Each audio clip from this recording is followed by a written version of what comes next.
ஓம் சாய்ராம். ஜெய் சாய்ராம். என் அன்பு குழந்தையே, பல வருடங்கள் 10 வருடங்களுக்கு பிறகு உன்னுடைய குலதெய்வமானது இந்த பிரச்சனைக்கு ஒரு தீர்வை தந்திருக்கிறது. உன்னுடைய குலதெய்வம் நான். இந்த பிரச்சனைக்கு தீர்வை இன்று இரவே உனக்கு தரப்போகிறேன்.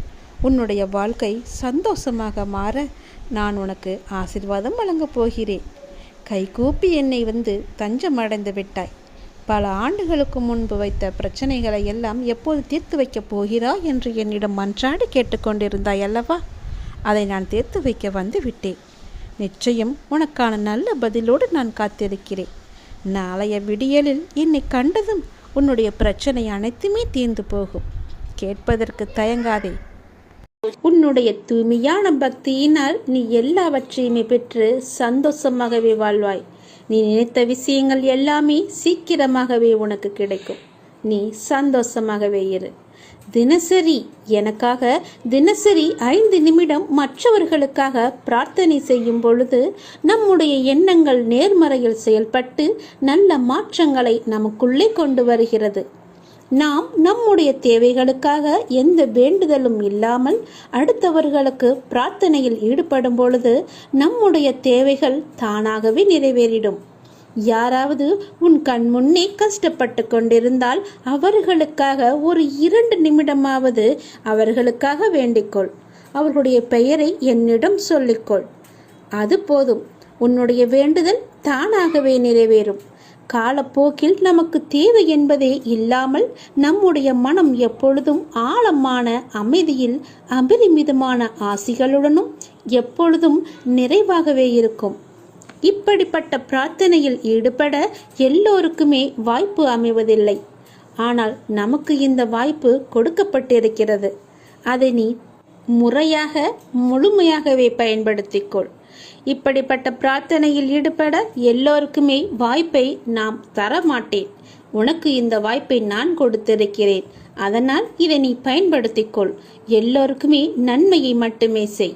நம்மையும் நம்மை சுற்றி உள்ளவர்களையும் உயர்த்த நமக்கான வாய்ப்பு இது என்று எண்ணிக்கொள். இந்த வாய்ப்பை நீ தவறாமல் பயன்படுத்தி நாம் உயர்ந்து நம்மை சார்ந்தவர்களையும் உயர்த்துவோம் என்று எண்ணத்தோடு செயல்பட்டு பார். உனக்கு வேண்டியது எல்லாமே தானாகவே வரும். எந்த தடங்களும் இல்லாமல் உன் கைகளில் வந்து சேரும்.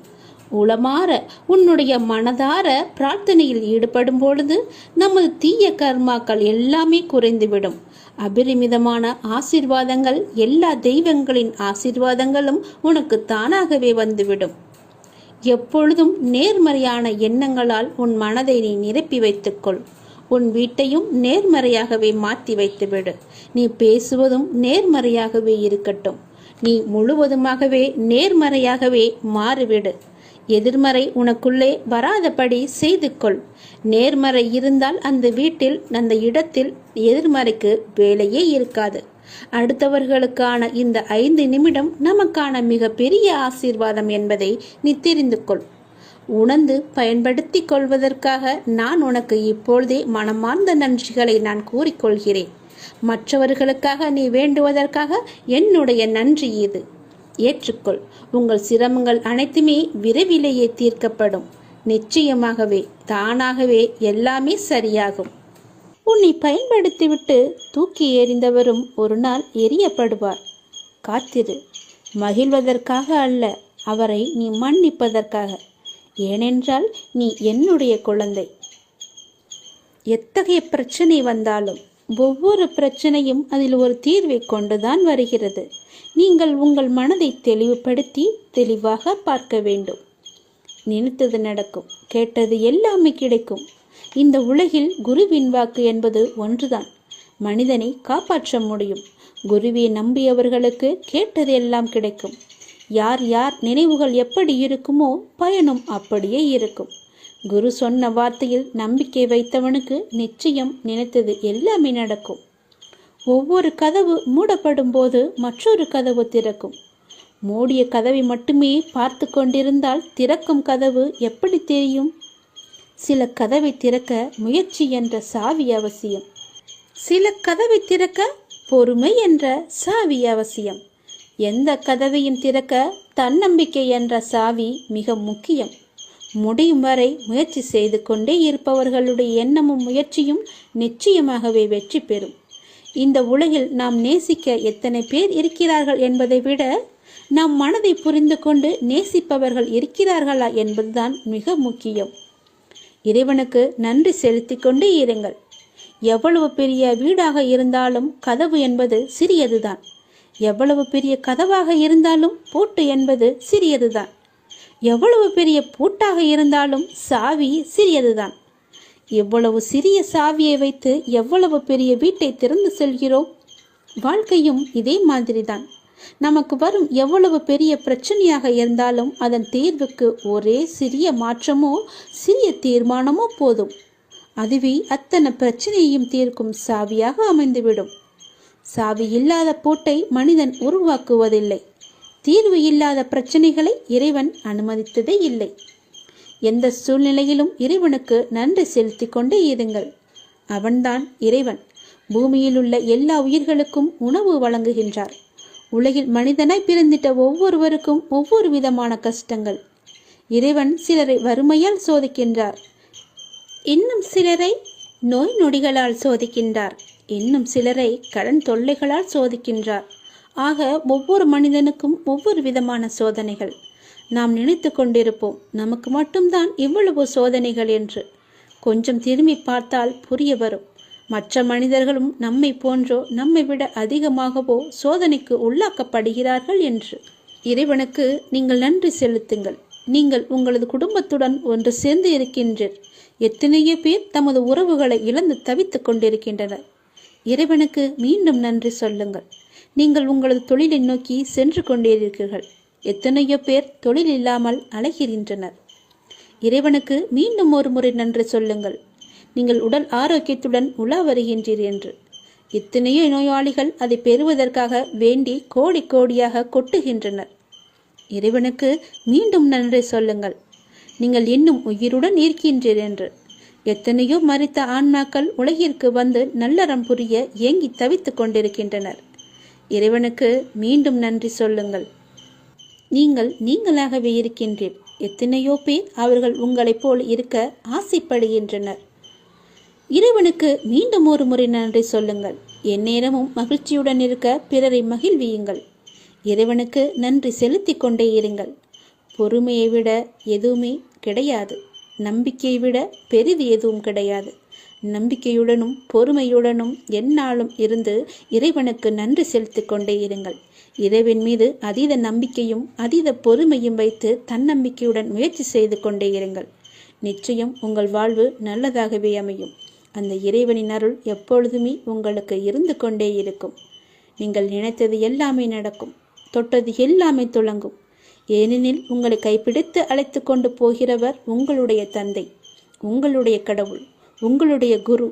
அதனால் தான் சொல்கிறேன், நீங்கள் நிச்சயம் நன்றாகவே இருப்பீர்கள். எந்த பயமும் இன்றி, எந்த சலனமுமின்றி, எந்த ஒரு கவலையுமின்றி அவருடைய பாதத்தில் எல்லாவற்றையுமே கொட்டிவிடுங்கள். எல்லாவற்றையுமே அப்பன் பார்த்து கொள்வார் என்ற நம்பிக்கையோடு மட்டும் இருந்தால் போதும்.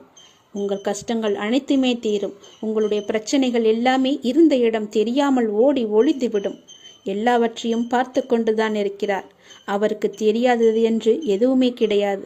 நிச்சயம் அவர் உங்களுக்கு நல்ல வழியை காட்டுவார். நம்பிக்கை, பொறுமை, நிதானம் இவைதான் தேவை. மிக மிக நம்பிக்கை தேவை. என்னை காப்பார் என்ற நம்பிக்கை அவர்களிடம் வேண்டும். அப்போதுதான் அவர்களின் அருள் முழுமையாக உனக்கு கிடைக்கும். நல்லது செய்யுங்கள், நல்லதே நடக்கும். நீங்கள் இன்று செய்யும் ஒரு சிறிய நல்லது நாளை உங்கள் தலைமுறையே காக்கும். அந்த அளவிற்கு அவ்வளவு பெரிய சக்தி இருக்கிறது. நீங்கள் நன்றாக இருப்பீர்கள். நல்லது மட்டும் செய்யுங்கள். இரவோடு இரவாக எல்லாமே ஒரு முடிவுக்கு வரப்போகிறது. இவை கேட்டு எனக்கு நன்றியை மட்டும் சொல்லி நீ உறங்கப்போ. எல்லாம் உனக்கு நல்லதே நடக்கும். விடியும் விடியல் உனக்கான விடியலாக நல்ல விடியலாக அமையும். நீ கேட்டதை கொடுக்கும் விடியலாக அமையும். நீ நினைத்ததை நடக்கும் வகையில் நல்ல விடியலாக நான் உனக்கு அமைத்து தருகிறேன். திசை தெரியாமல் அலைந்து திரிந்து கொண்டிருந்த உன்னை இன்று எனது நேரடி பார்வையில் வைத்திருக்கிறேன். நீ தன்னம்பிக்கையோடு இரு. எதிர்பார்த்து கிடைக்கவில்லை என்றால் எதிர்த்து போராடு. பயந்து ஒழியாதே. எதற்காகவும் பயப்பட வேண்டிய அவசியமும் உனக்கு இல்லை. ஆசை, இன்பம், துன்பம், துயரம் இதற்கு எல்லாம் முடிவே கிடையாது. இதையெல்லாம் தாண்டி வந்தால்தான் நீ தேடி வந்த அந்த அற்புதமான, சுகமான, நல்ல வாழ்க்கை உனக்கு கிடைக்கும். அன்று என்னை நீ முழுவதுமாகவே புரிந்து கொள்வாய். விரும்பிய வாழ்க்கையை நீ புரிந்து கொண்டு பிறகு ஏற்றுக்கொண்டு அனைத்தையுமே சகித்து கொண்டு கடந்து வந்து விட்டாய். இனி உனக்கு எதற்காக கவலை? எதற்காக வீண் பயம் உன் மனதில்? நான் தான் இருக்கிறேனே, என்னை நீ ஏன் மறந்தாய்? எவ்வளவு வேதனை, எவ்வளவு துயரங்கள்! இதிலிருந்து நான் உன்னை மீட்டு வந்திருக்கிறேன் தெரியுமா? நீ மீண்டு வந்திருக்கிறாய். அப்படி நான் உன்னை கைவிட்டு விடுவேன் என்று எதற்காக நீ பயப்படுகிறாய்? இனி நடக்கப் போவதை பார்த்து நீ வியந்து போக போகிறாய் பார். தைரியமாகவே இரு. நீ ஜெயிக்க பிறந்த என்னுடைய பிள்ளை. உன்னை தேடி நான் வந்து விட்டேன். நீ என்னை வரவேற்று தயாராக உள்ளே அழைத்து போய்விட்டாய். உன்னை மகிழ்விக்கவே நான் இப்போது உன் கர்ம விலன்களை எல்லாம் அழித்து கொண்டிருக்கிறேன். இன்னும் கொஞ்சம் மட்டும்தான் இருக்கிறது.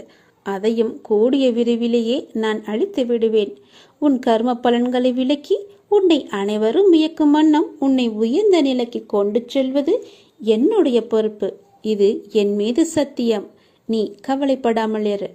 என்னை நீ வரவேற்று உள்ளே அழைத்து போய்விட்டாய். இனி எல்லாமே உனக்கு நல்லதாகவே நடக்கப் போகிறது. உன்னை நான் பாதுகாத்து கொண்டு உன் வீட்டில் நான் கம்பீரமாக இருக்கிறேன். அதுவரை கொஞ்சம் பொறுமையாக இரு. நம்பிக்கையோடு இரு. நம்பிக்கைதான் வாழ்க்கை. அப்பா, நான் உனக்கு துணையாக என்றுமே இருப்பேன். இன்று இரவோடு இரவாக உன்னுடைய துன்பங்கள், கஷ்டங்கள், துயரங்கள் எல்லாவற்றையுமே நான் போக்கி காமிக்கிறேன். உன்னுடைய கடன் பிரச்சனையை விரைவாகவே நான் முடித்து வைக்கிறேன். நாளைய விடியல் உனக்கு நல்ல விடியலாக அமையப் போகிறது. நன்றாக நிம்மதியாக உறங்கு. முதலில் மகிழ்ச்சியானவராகவும் ஆனந்தமானவராகவும் மாற வேண்டியது மிக முக்கியம். உங்களுக்குள் முதலில் இனிமையாகவும் மகிழ்ச்சியாகவும் இல்லாமல் அடுத்தவர் மீது முயற்சி செய்து அன்புடன் இருக்க விரும்பினால் அப்படி அது நடக்காது. எனவே ஒவ்வொருவரும் தாங்கள் முதலில் ஆனந்தமும் களிப்பும் மிகுந்தவராக மாறுவதற்கான முயற்சியை மேற்கொள்ள வேண்டும். உங்களுக்குள் முதலில் நீங்கள் ஆனந்தமாக இல்லாமல் வெறுமனே நல்ல மனிதர்களை உருவாக்கும் முயற்சி என்றைக்குமே சரியாக பலனளித்ததில்லை. முதலில் உங்களை நீங்களே சந்தோஷமாக வைத்துக் கொள்ளுங்கள். நேர்மறை அதில் இருக்கும்படி செய்து கொள்ளுங்கள். எதிர்மறையை அறவே ஒழித்து விடுங்கள்.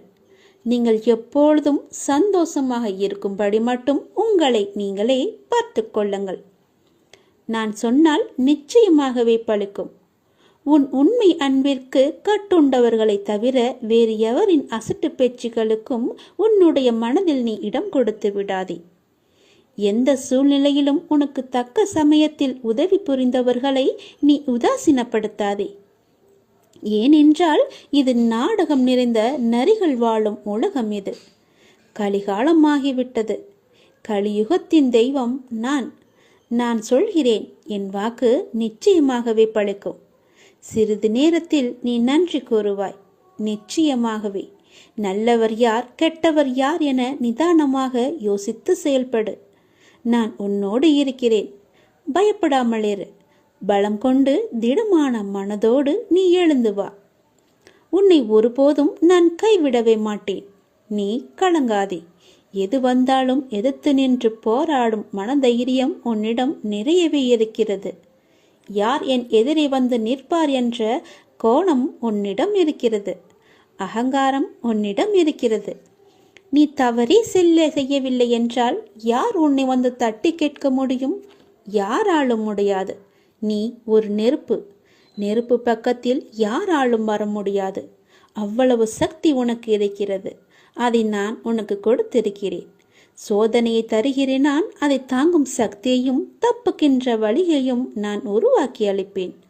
ஏனென்றால் உனக்கு பின்னால் இருப்பது நான். உன்னை என்றுமே கைவிட மாட்டேன். யாரையும் வஞ்சிக்காத ஒருவன், கடவுள் நம்பிக்கையுள்ள ஒருவன் மனதார சொல்லும் எந்த வார்த்தைக்கும் உயிர் இருக்கிறது. அந்த உயிர் தன் சக்தியை காட்டிவிடுகிறது. ஆத்திரத்தில் சொல்லும் வார்த்தைகள் மட்டுமின்றி இயற்கையாக வந்து விழும் வார்த்தைகளுக்கும் நிச்சயம் பலன் இருக்கும். அதனால் வார்த்தைகளை பார்த்து மட்டும் விடு, நன்றாக இருப்பாய். கோரிக்கையை நான் பரிசீலித்துக் கொண்டு இருக்கிறேன். விரைவில் நல்லது நடக்கும். எப்போதும் ஏன் பின் வரிசையில் ஒளிகிறீர்கள்? அப்படி நீங்கள் ஒளியாதீர்கள், முன் வரிசைக்கு வாருங்கள். யாரை சந்தித்தாலும் தைரியமாக அவர்கள் கண்களை பார்த்து பேசுங்கள். அவர் எப்பேற்பட்ட பிரபலமாக இருந்தாலும் தலை கவிழ்ந்து தரையில் விழலால் கோலம் போடுவதெல்லாம் வேண்டாம். நீங்கள் நடக்கிற வேகத்தை அதிகப்படுத்துங்கள். நடையில் தெரியும் அந்த சுறுசுறுப்பு, உற்சாகம் உங்கள் செயல் வேகத்தையும் தானாக அதிகரிக்கும். எந்த கூட்டத்திலும் அடுத்தவர்கள் பேசட்டும் என்று நீங்கள் காத்திருக்காதீர்கள். அங்கே கேட்கிற முதல் குரல் உங்களுடையதாக இருக்க வேண்டும். எந்நேரமும் உதடுகளில் ஒரு புன்னகையை வைத்திருங்கள். அது தருகிற தன்னம்பிக்கையை வேறு எங்கேயும் கிடைக்க முடியாது, வாங்கவும் முடியாது. எப்போதும் எல்லோரிடமும் நேர்மறை வார்த்தைகளை பேசுங்கள். எதிர்மறை விஷயங்கள் மீது கவனம் செலுத்தாதீர்கள். உங்கள் பலம் என்ன, பலவீனம் என்ன என்பதை பட்டியலிட்டு உங்கள் பலம் மீது மட்டும் நீங்கள் கவனம் செலுத்துங்கள். உங்கள் பெயரை எப்போதும் யாரிடமும் தன்னம்பிக்கையாக கூறுங்கள். உங்கள் பிறப்பின் உன்னதத்தை ஆழமாக நீங்கள் உணருங்கள். உறவுகளுக்குள் நீ பட்ட துயரெல்லாம் நான் அறிவேன். இருந்தும் நீ அவர்களிடம் கொண்ட அனுசரணை, செய்த தர்மம் என்றும் உன்னை வாழ வைக்கும். இனி உன் வாழ்க்கையில் நீ விரும்பிய வளங்கள் அத்தனையும் உன்னை வந்தடையும்படி நான் செய்வேன். இது உன் நற்குணத்திற்கான பரிசு. உன் மதிப்பை அவர்கள் உணரும்படி நான் செய்வேன். உனக்கான வெற்றி பாதையில் மகிழ்ச்சியாக நீ பயணம் செய். உனக்கு துணையாக நானும் வருகிறேன், வழி துணையாக உனக்கு. எல்லாம் நன்மைக்கே. கூடிய விரைவில் ஒரு நல்ல செய்தியை நீ கேட்பாய். சந்தோஷமாக இரு. எதை பற்றியும் கவலை வேண்டாம். உன்னுடன் நான் இருக்கிறேன். கலங்காதே. உன் மனதில் தோன்றிய கவலைகளாலும் நீ அடைந்த துன்பங்களாலும் எதிர்காலத்தை பற்றிய பயம் இருப்பதால் உன் உடல் கட்டுக்கோப்பை இழந்து வாடி மெலிந்து கண்களில் ஒளி இல்லாமல் நீங்கி இருப்பதை பார்த்து என் நெஞ்சம் உடைகிறது. குழந்தையே, நான் உனக்கு என்னை வெளிப்படுத்திக் கொண்டு ஒவ்வொரு நிகழ்விலும் உன்னோடு இருப்பதை நான் உறுதிப்படுத்திக் கொண்டே இருந்தேன். இப்போதும் அப்படித்தான் இருக்கிறேன். ஆனால் என்னை நீ காணவில்லை என்றும் உன்னை கைவிட்டு எங்கோ நான் மறைந்து கொண்டேன் என்றும் மனதிற்குள் நினைத்துக் கொண்டு என் மீதை நீ வெறுப்பு காட்டுகிறாய். நீ என்னை பற்றி நினைத்துக் கொண்டிருக்கும் அதே வேளையில் நீ சற்றும் எதிர்பாராமல் உன் முன்னால் வந்து நிற்கும் எந்த வண்டியிலாவதோ என் சித்திர ரூபத்தை நீ கண்டுவிட்ட மகிழ்ச்சியை நீ எப்படியெல்லாம் கொண்டாடி மகிழ்வாய் என்பது எனக்கு தெரியும். அது உனக்கும் தெரியும். அது உண்மைதானே? அப்படிப்பட்ட நீயா இன்று இந்த நிலைமையில் இருப்பது? உன்னை நான் இந்த கோலத்திலா பார்க்க வேண்டும்? என் மனம் உடைகிறது குழந்தையே. சாதுக்கள் மூலமாகவும் ஞானிகளின் மூலமாகவும் மனதை இலகுவாக்கிக் கொள். சமநிலைப்படுத்து. அந்த பற்றை நீக்கு என்றெல்லாம் உனக்கு பல முறை நான் எடுத்துச் சொன்னேன். ஆனால் நீயோ அதை காது கொடுத்தும் கேட்கவில்லை. நீ தாழ்ந்திருந்த போது உன்னை நான் காப்பாற்றினேன். நீ என்னை உதாசீனப்படுத்தவில்லை.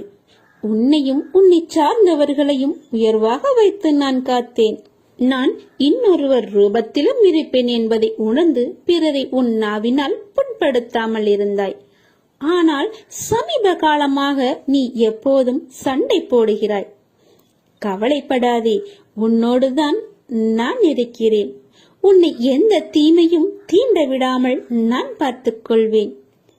என் குழந்தைகளை நான் ஒருபோதும் எந்த சூழ்நிலையிலும் கைவிட மாட்டேன். என்னுடைய அன்பு குழந்தையே, நீ இரவு நேரத்தில் கண்ணீர் விட்டதெல்லாம் போதும்.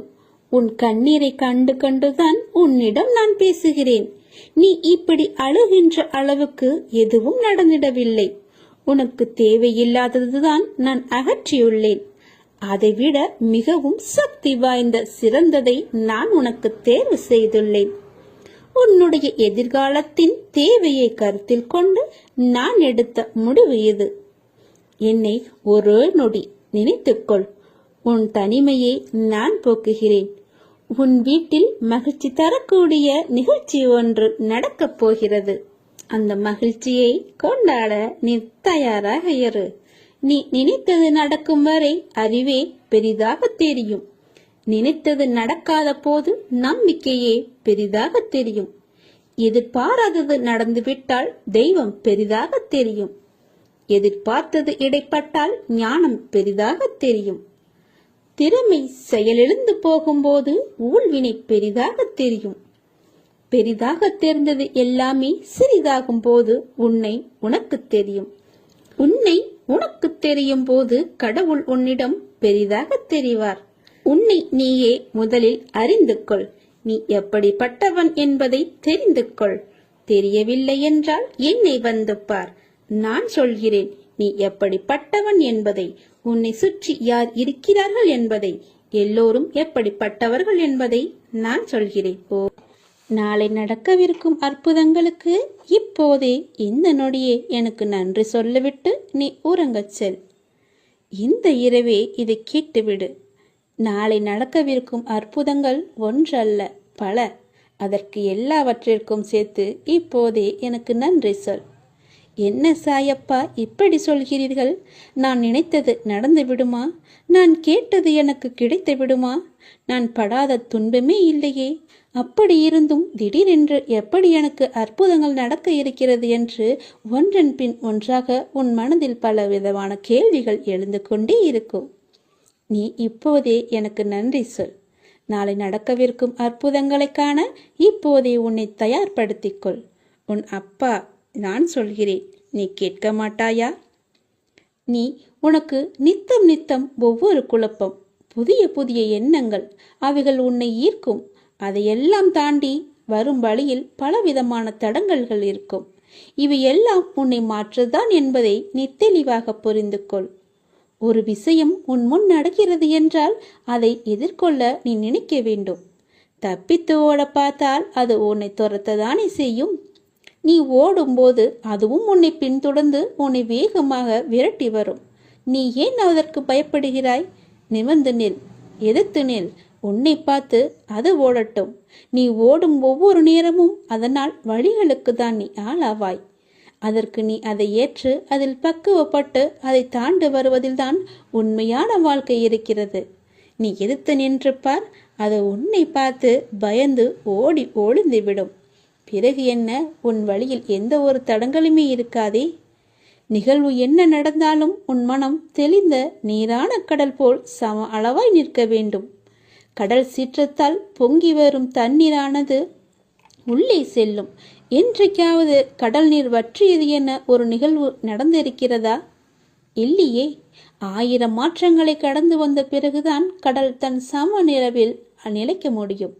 5 பூதங்களில் ஒன்றாலான கடலுக்கே இந்த பரீட்சை என்றால் 5 புலன்களான மனித உடலில் இருப்பவர்களுக்கு எத்தனை பரீட்சை?